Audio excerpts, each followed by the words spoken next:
നിങ്ങൾക്ക് ഓർമ്മയുണ്ടായിരിക്കും, കേരളത്തിലെ ഒരു പ്രശസ്തനായ യൂട്യൂബർ, മഹാനായ യൂട്യൂബർ, അദ്ദേഹം ജാസ്മിൻ ഷായും കൂട്ടരെ പറ്റിയുള്ള കേസിനെ പറ്റി പറഞ്ഞ് നിങ്ങൾക്ക് ഓർമ്മയുണ്ടായിരിക്കും. മുഴുവനും കള്ളക്കേസാണ്. അപ്പം അതേപ്പറ്റി പിന്നീട് ഞാൻ അന്വേഷിച്ചു. കേരള ഗവൺമെൻറ്റിൻ്റെ ചാർജ് ഷീറ്റ് തയ്യാറാക്കാൻ പോവുകയാണ്. അവർ വെയിറ്റ് ചെയ്യുകയാണ്. അതായത് കേന്ദ്ര ഏജൻസി കത്ത് അയച്ചിട്ടുണ്ട്. ഇത്രയും പണം പല ലോകത്തിൻ്റെ വിവിധ ഭാഗങ്ങളിൽ നിന്ന് വന്നിട്ടുണ്ട്. കാരണം ഇന്ത്യക്ക് പുറത്തുനിന്ന് പണം വന്നിട്ടുണ്ട്, ഇന്ത്യയുടെ പുറത്തുനിന്ന് പണം, ഇന്ത്യയുടെ പുറത്തോട്ടും പണം പോയിട്ടുണ്ട്. അപ്പോൾ ഇതിനെപ്പറ്റി റിപ്പോർട്ട് ചോദിച്ചു. കാരണം കേരള പോലീസിന് ക്രൈം ബ്രാഞ്ചിൽ അന്വേഷിക്കാനുള്ള സംവിധാനമില്ല. കാരണം നാഷണൽ ഏജൻസി തന്നെ അന്വേഷിക്കണം. അപ്പം ഞാൻ നാഷണൽ ഏജൻസിയുമായിട്ട് ഇതിനെപ്പറ്റി എനിക്കറിയാവുന്ന ചിലരോട് ചോദിച്ചു, ഈ സംഭവം എന്താ ഇതിൻ്റെ സീരിയസ്നെസ്. ഏറ്റവും വലിയ തമാശ മനസ്സിലാക്കുക, മഹാനായ യൂട്യൂബറെ, അതായത് ജാസ്മിൻ ഷായെ അത് വൈറ്റ് വാഷ് ചെയ്ത് വെളുപ്പിക്കാൻ ശ്രമിച്ച മഹാനെ താങ്കൾ അറിഞ്ഞിരിക്കുക, 2 പ്രാവശ്യം എൻഫോഴ്സ്മെൻറ്റ് ഡയറക്ടറേറ്റ് കേരളത്തിൻ്റെ ഹോം ഡിപ്പാർട്ട്മെൻറ്റിന് കത്തയച്ചിട്ടുണ്ട്. ഈ കത്തിൽ പറയുന്നത് ഇത് ഇൻ്റർനാഷണൽ മണി സൈഫനിങ് ആണ്. ഇവിടുന്ന് അങ്ങോട്ടും പോയിട്ടുണ്ട്, അവിടുന്ന് ഇങ്ങോട്ടും പോകുന്നത്. അതിനടുത്ത് പലതും പറയുന്നത് ഹവാല ട്രാൻസാക്ഷൻ കൂടിയുണ്ട്. ഹ്യൂജ് എമൗണ്ടാണ് ഈ സംഭവം. അപ്പോൾ ഇതിനെപ്പറ്റി അന്വേഷിക്കുവാൻ ഇഡിക്ക് താല്പര്യമുണ്ട്. കാരണം നാഷണൽ ഇൻട്രസ്റ്റ് ഉണ്ട് ഇതിൻ്റെ അകത്ത്.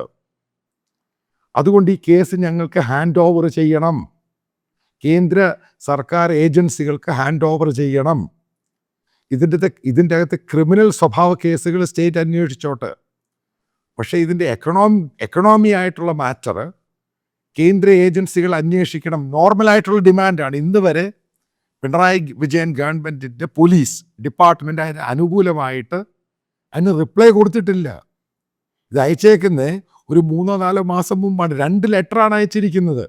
അത് റിമൈൻഡറും കൊടുത്തു. അപ്പോഴെന്തുവാണ് ഈ സംഭവം?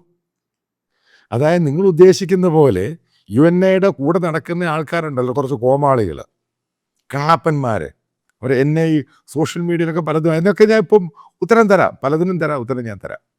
കാരണം ഞാൻ ചോദിച്ച കോർ ഇഷ്യൂനൊന്നും പറഞ്ഞിട്ടില്ല. അപ്പം എന്താ ഇതിൻ്റെ സംഭവം എന്തുവാ?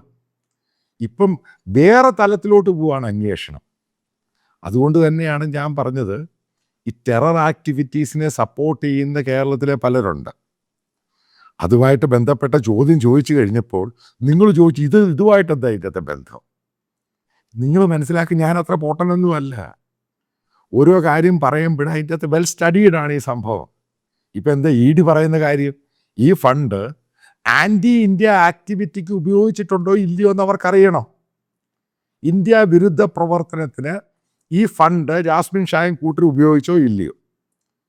സംഭവം ക്ലിയർ ആയല്ലോ. ഇതല്ലേ ഞാൻ പറഞ്ഞുള്ളൂ. ഇതല്ലേ ഞാൻ പറഞ്ഞിട്ട് ഇവരെ തള്ളി പറയാൻ പറ്റുമോ എന്ന് ചോദിച്ചുള്ളൂ. കാരണം ഹമാസിൻ്റെ ആരാധനയുള്ള സ്റ്റേറ്റാണ് കേരളം.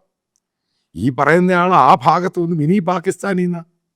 എന്തുകൊണ്ട് പറയാൻ പറ്റുന്നില്ല? സംഭവത്തിൻ്റെ പിച്ച് മാറിയേ. അതായത് ഈ പറയുന്ന മഹാനായ യൂട്യൂബർ പറഞ്ഞ് മുഴുവനും വിടുവാത്തരമായിരുന്നേ. കാരണം കൺഫേം ചെയ്തു എന്തുവാ, ഇയാൾക്കെതിരെ, ഈ പറയുന്നവർക്കെതിരെ അന്വേഷണം വളരെ കാരണം നാഷണൽ ഏജൻസിക്ക് അന്വേഷിക്കണം. ഈ പണം എവിടെയാണ് പോയിരിക്കുന്നത്? പണം ആരാണ് തന്നിരിക്കുന്നത്? ആശുപത്രി അടപ്പിക്കാൻ, ക്രൈസ്തവ ഹിന്ദു ആശുപത്രി അടപ്പിക്കുവാൻ പണം ആരാണ് ഇൻവെസ്റ്റ് ചെയ്തിരിക്കുന്നത്? ആരാണ് ഇവരുടെ പുറകിലുള്ളവർ? ഇതിനെപ്പറ്റി കേരള ഗവൺമെൻറ് അന്വേഷിക്കാൻ പറ്റില്ലായിരിക്കും. എന്തുകൊണ്ട് പിണറായി വിജയൻ ഗവൺമെൻറ്റിന് ഈ കേസ് കേന്ദ്ര ഏജൻസികൾക്ക് ഹാൻഡ് ഓവർ ചെയ്യുന്നില്ല? അവരിത് ചോദിച്ചു കഴിഞ്ഞു, ഹാൻഡ് ഓവർ ചെയ്യുക. അവരത് അന്വേഷിക്കാൻ തയ്യാറാണ്. കാരണം ഇത് ഇന്ത്യയെ ബാധിക്കുന്ന ഇഷ്യൂ ആയി മാറി. ഇതുകൊണ്ടാണ് ഞാൻ ആ ചോദ്യങ്ങളുടെ വളരെ റിലവൻ്റായിട്ട് റേസ് ചെയ്തത്. അതിനൊന്നും ഉത്തരം തന്നിട്ടില്ല. പിന്നെ എന്തൊക്കെയോ വിളിച്ചു പറയുന്നു. നിങ്ങൾ മനസ്സിലാക്കേണ്ടത്, കഴിഞ്ഞ 30 വർഷം കൊണ്ട് നാഷണൽ മീഡിയയിൽ നിൽക്കുന്ന ഒരാളാണ് ഞാൻ. വളരെ ആക്റ്റീവായിട്ട് ജേർണലിസം ചെയ്യുന്നതാണ്. എന്നെപ്പറ്റി ഞാൻ കുറച്ച് ആൾക്കാരെ ജോലിക്കെടുത്തു. അപ്പോൾ അതിൻ്റെ അത് 1-2 കുറച്ച് മലയാളികളുണ്ടായിരുന്നു. ഈ തെഹൽക്കയിലുണ്ടായിരുന്നു, അതേപോലെ നാരദയിലുണ്ടായിരുന്നു.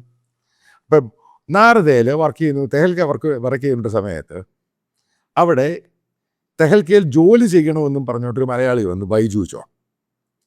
അപ്പം ഞാൻ പറഞ്ഞു, നിനക്ക് ജോലിയൊന്നും തരുത്തുന്നില്ല. കാരണം ഇവൻ്റെ ബാക്ക്ഗ്രൗണ്ടൊക്കെ നോക്കി കഴിയുമ്പോൾ അവന് ലാംഗ്വേജ് ഒന്നും അറിയത്തില്ല, അവന് മലയാളം മാത്രമേ അറിയത്തുള്ളൂ. കാരണം ഇംഗ്ലീഷിലാണ് ഈ മാഗസിൻ അടിക്കുന്നത്.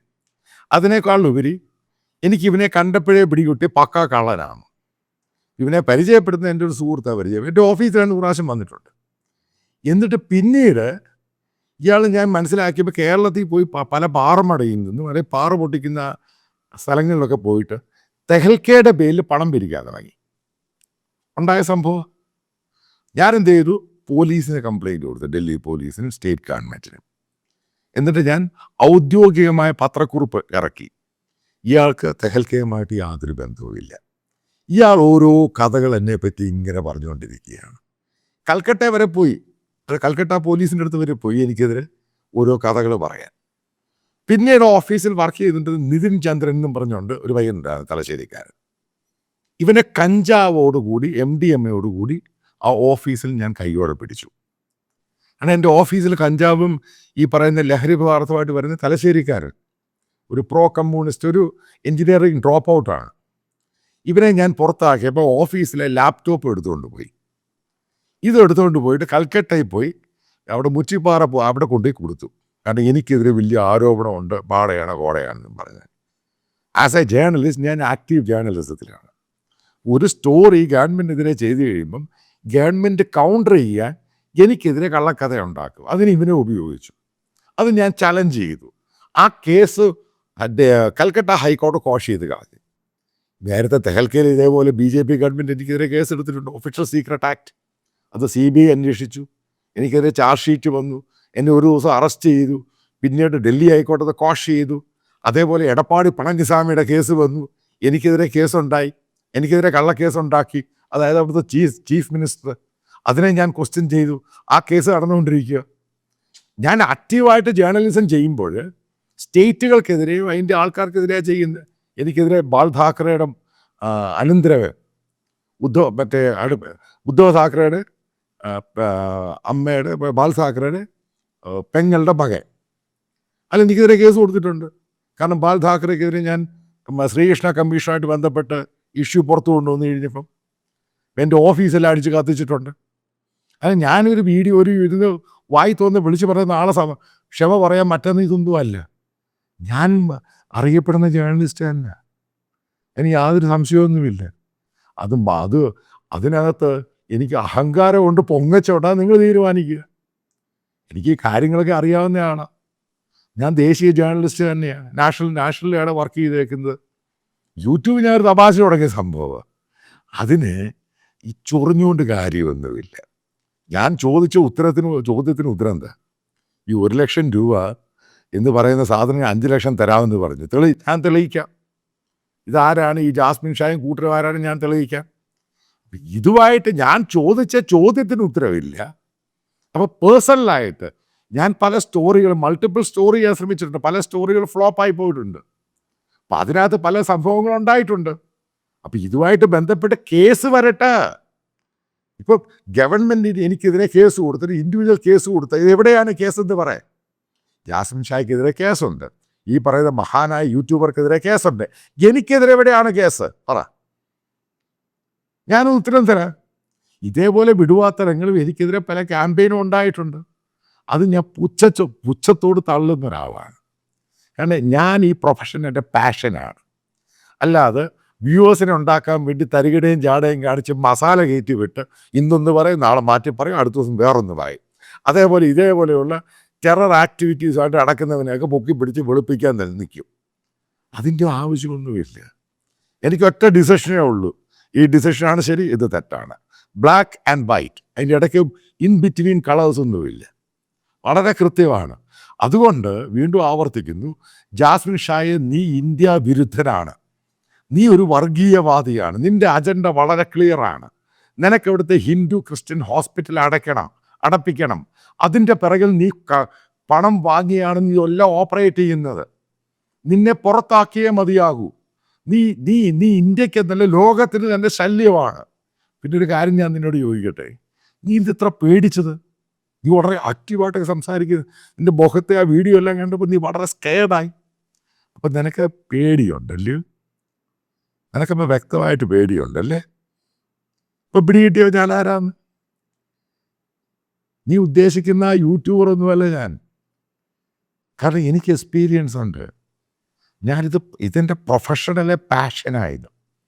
അതുകൊണ്ട് ഞാൻ കൃത്യമായ വിവരമില്ലാതെ ഞാൻ നിൻ്റെ പുറകെ വരത്തില്ല. നീ കാണിച്ച അഹങ്കാരം, നിനക്ക് കുറച്ച് ക്രൈസ്തവരെ കൂട്ടി, നീ കുടുംബങ്ങളിലെ നേഴ്സുമാരെ കൂട്ടി നീ കാണിക്കുന്ന കോപ്രായൻ, അതിനെന്നെ പൊളിച്ചപ്പോഴാണ് നിനക്ക് പേടിയായത്. ദിവ്യ വിചാരിച്ചോ ഞാനിതൊക്കെ നീ 2 സോഷ്യൽ മീഡിയ 2 കോന്തന്മാർ പറഞ്ഞ് ഞാനൊക്കെ വിട്ടു പറഞ്ഞു പോകുന്നു. ആദ്യം മനസ്സിലാക്കുക, ഇത് ഞാൻ വളരെ പാടുപെട്ട ഇതിൻ്റെ അത് കയറി വരുന്നത്. നിന്നെപ്പോലെ ഈ നേഴ്സുമാരെ കബളിപ്പിച്ചുകൊണ്ട്, ആശുപത്രി കബളിപ്പിച്ചുകൊണ്ട് അതിൻ്റെ അത് പണം അടിച്ചു മാറ്റി അങ്ങനെ കയറി വന്നതല്ല. ഗ്രൗണ്ട് സീറോയിൽ നിന്നാണ് കയറി വരുന്നത്, ഗ്രൗണ്ടിൽ നിന്ന്. അപ്പോൾ ഇതിൻ്റെ ഓരോ എക്സ്പീരിയൻസ് എന്ന് പറയുന്നത് എനിക്ക് വളരെയധികമുണ്ട്. പിന്നെ മഹാനായ യൂട്യൂബർ പറഞ്ഞു, ഇന്ത്യയിലെ സ്വാതന്ത്ര്യത്തിന് ശേഷം ഉറപ്പായിട്ട് ഞാൻ താങ്കളെ ചലഞ്ച് ചെയ്യാൻ ഞാൻ 10 ലക്ഷം രൂപ തരാം. ഇന്ത്യൻ സ്വാതന്ത്ര്യത്തിന് ശേഷം ഇന്ത്യയിൽ ഏതെങ്കിലും ജേർണലിസ്റ്റ് പാൻ ഇന്ത്യ, ഡൽഹി, കൽക്കറ്റ അതായത് ബംഗാൾ, നോർത്ത് ഈസ്റ്റ്, ചെന്നൈ അതായത് തമിഴ്നാട്, അതേപോലെ തന്നെ വെസ്റ്റേൺ ഇന്ത്യ, മഹാരാഷ്ട്ര, ഇൻവെസ്റ്റിഗേറ്റീവായിട്ട് സ്റ്റോറി ചെയ്ത് ഇവരെയൊക്കെ കേസ് നടത്തി ജയിലിലടപ്പിച്ച ഒരു ജേർണലിസ്റ്റ് താങ്കൾ പറ, മഹാനായ യൂട്യൂബറെ താങ്കൾ പറ, ഒരു ജേർണലിസ്റ്റ് താങ്കൾ പറ. താങ്കൾ അത് തെളിയിക്കുവാണെങ്കിൽ എൻ്റെ ജേർണലിസം ഞാൻ ഇന്ന് നിർത്താം. കാരണം ഞാൻ വളരെ പാടുപെട്ട് പാഷനേറ്റായിട്ട് ഓരോരിടത്ത് പോയിട്ട് അവിടെ ചെന്ന് താമസിച്ച് അവിടുത്തെ ലാംഗ്വേജ് പഠിച്ചിട്ടാണ് ഇതൊക്കെ ചെയ്യുന്നത്. തന്നെ പോലെ ഒരു ദിവസം ഇന്ന് വിളിച്ചു പോവുക, പിറ്റേ ദിവസം മാറ്റി പറയാം, മറ്റേ വേറൊന്ന് പറയുക, വേറൊരുത്തിനെ പൊക്കിയടിക്കുക, വേറൊരുത്തിനെ മാറ്റി പറയുക. ഇതല്ല ഞാൻ പഠിച്ചത്. വളരെ വ്യത്യാസമുണ്ട് അതുമായിട്ട്. ഞാൻ ഇപ്പോഴും പറയുന്നത് എനിക്കാകെ 2-2.5 ലക്ഷം സബ്സ്ക്രൈബേഴ്സേ ഉള്ളൂ. അത് തമാശ രീതിയിലുണ്ടായ സീരിയസ് ആയിട്ട് വന്ന. താങ്കൾക്ക് 10-25 ലക്ഷം പേരുണ്ട്. ഞാൻ താങ്കളെ കോമ്പറ്റ് ചെയ്യാൻ തയ്യാറല്ല. താൻ എന്നെ വെറുതെ ഇതിൻ്റെ അകത്ത് വലിച്ചിട്ടതാണ്, ട്രാക്ക് ചെയ്ത്. അപ്പോൾ ഞാനിത് ഉത്തരം കൊടുക്കേണ്ടത് എൻ്റെയും കൂടെ ആവശ്യമാണ്. അതിൻ്റെ ഭാഗമായിട്ട് ഞാൻ പറയേണ്ടി വരും. താൻ ഇയാളെ വിളിപ്പിച്ചാൽ ഞാൻ ഇതിനെ പൊളിച്ചെടുക്കും. ഈ ബന്ധവും കൂടെ പൊളിച്ചങ്ങ് എടുക്കും. ഈ സംഭവം വിചാരിക്കരുത് ഞാനത്ര മോശക്കാരനൊന്നുമല്ല.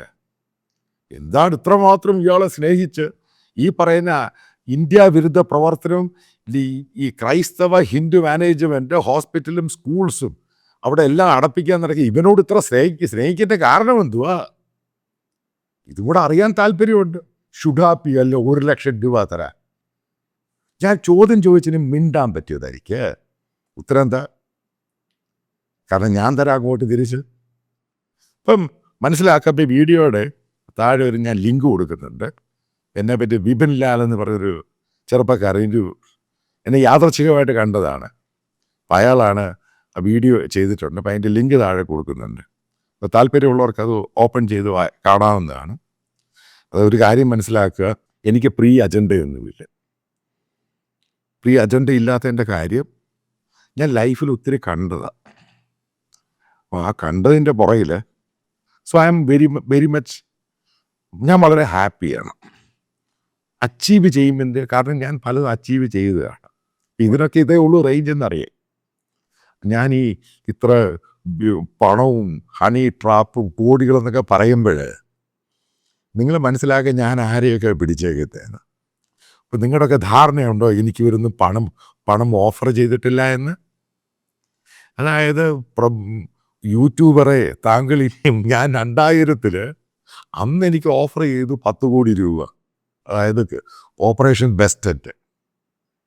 തനിക്ക് അതിൻ്റെ ഹിസ്റ്ററി അറിയത്തില്ല.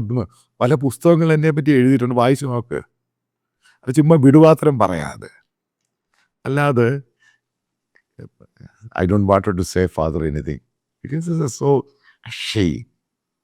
എനിവേ, അപ്പം ഈ താഴെ ആ ലിങ്കിൽ കാണുന്ന ആ പയ്യൻ ചെയ്ത വീഡിയോ നിങ്ങളൊന്ന് കണ്ടാൽ കൊള്ളാം. ഇപ്പം ഈ ഷായുടെ കാര്യത്തിൽ ഇത് അതുപോലെ ഫർദറും ഉറപ്പായിട്ടും ഡെവലപ്മെൻറ്റ് ഉണ്ടാകുമ്പോൾ അതുമായിട്ട് ബന്ധപ്പെട്ട് വീഡിയോ ചെയ്യുന്നതായിരിക്കും.